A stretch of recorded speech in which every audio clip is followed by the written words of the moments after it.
Hi, this is Paul Nutt from Hypnosis Therapy. I'm talking today about what is hypnosis, which is an interesting subject. Of course, it's something that I'm interested in. I've been doing it for a long time now. I qualified in 2005, and it's a very powerful tool. It's a very versatile tool that some therapists will use. Now, I'll be talking about hypnosis in a therapeutic context because that's what I deal with.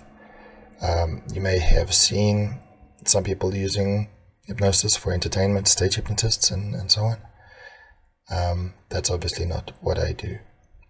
But a lot of people and a lot of my clients have ideas about hypnosis from these stage shows and from TV, from movies and so on. I'm making another video about common misconceptions about hypnosis where I'll explore this a bit more. But talking about what is hypnosis, hypnosis is a state where people's subconscious is more available. So the theory behind it is that there are basically two parts of the mind, divided into two parts. There is the conscious mind, which you're aware of, which is your will, your attention. And then there's the subconscious mind, which holds all of your memories and kind of deeper narratives and motivations and so on. Now, the subconscious mind doesn't discriminate. It just stores everything. And it's the job of the conscious mind, something called the critical faculty, which analyzes incoming information and compares it to what you already know and decides whether it's valid or whether to accept it. It holds it up against your previous experience and your underlying narratives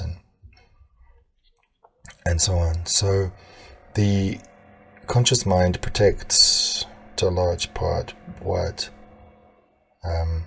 new information you receive. And there are a lot of studies that show inattentional blindness, cognitive bias, and so on, where people just don't see things that don't align what they expect, or what they understand or what they believe. Obviously, any new information, any new experience, you're going to be interpreting it in the light of your previous experiences, of your understandings of the world, and so on. So what the process of hypnosis is about is trying to access the subconscious mind, where we have our underlying motivations and narratives and beliefs that motivate many of our decisions, our choices, the way we see things and ourselves.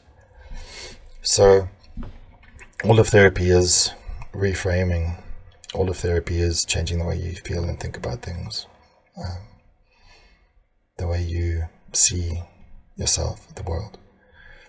So hypnosis is a powerful tool in the way that it allows us to directly act upon the subconscious motivations, the narratives that people have, which is difficult to do via normal therapy. It takes a long time because of the critical faculty, because people are primarily narrative creatures. We have these stories about ourselves and the world and how things work, and that is our kind of underlying motivation, our paradigm, the worldview, and all that stuff. And then on top of that, we have emotions and feelings, which stem from, the environment, what's happening, the situation, and what it means to us. So this is what our underlying narratives are. It's a set of connections and meanings and relationships and values. And then on top of that, we have the rational mind. So to try and access the bottom layer, which is the narrative, through talking, through the conscious mind, it's a difficult process and it can take a long time. But what hypnosis allows is it kind of moves aside the conscious mind, the rational mind, this critical faculty. It moves it aside,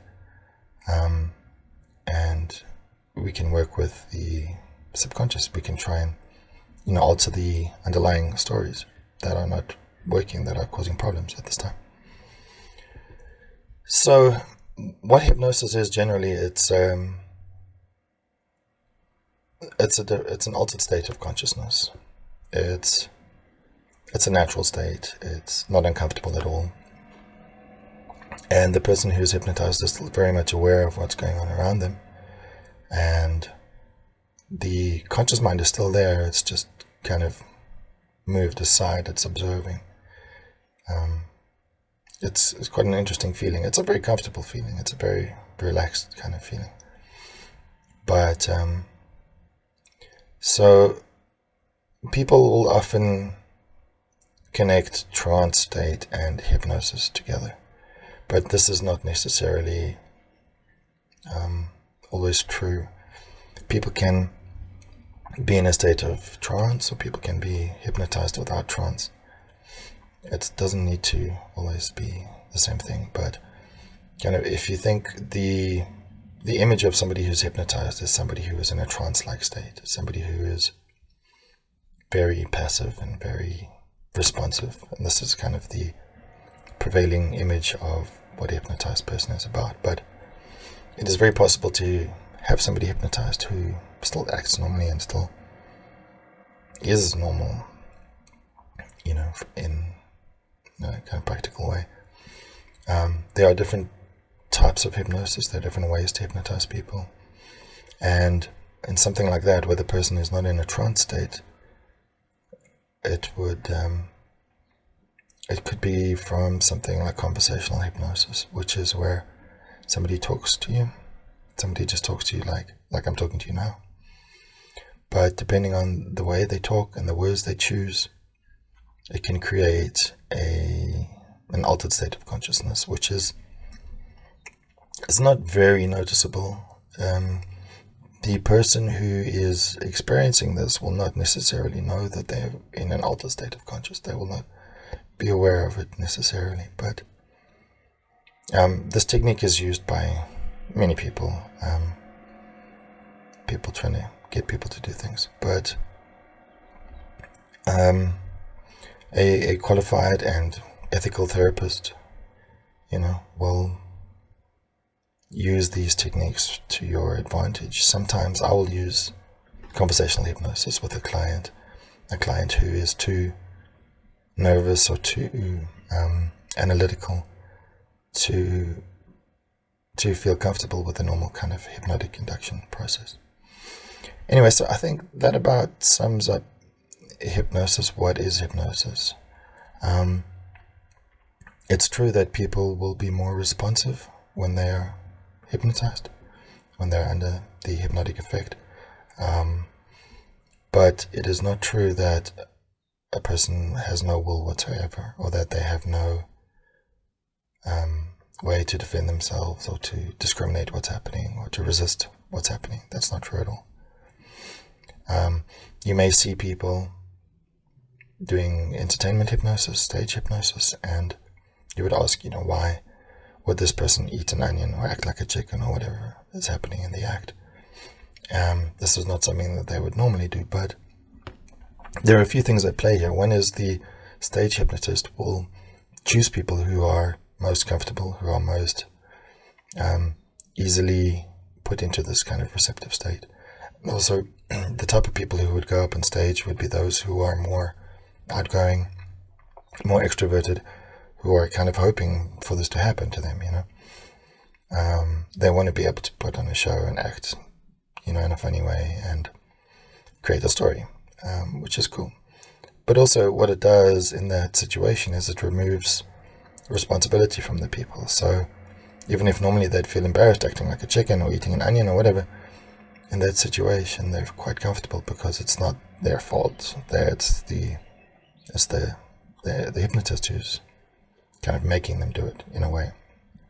So it kind of removes that burden of feeling accountable for their choices. But anyway, that's a bit of another story. I think I've pretty much explained the basics of what hypnosis are and hypnosis is, and how it applies to the therapeutic context. And yeah, if you have any other questions, or if you'd like me to talk about something else, please say so. I'd be happy to do that. Thank you. Bye.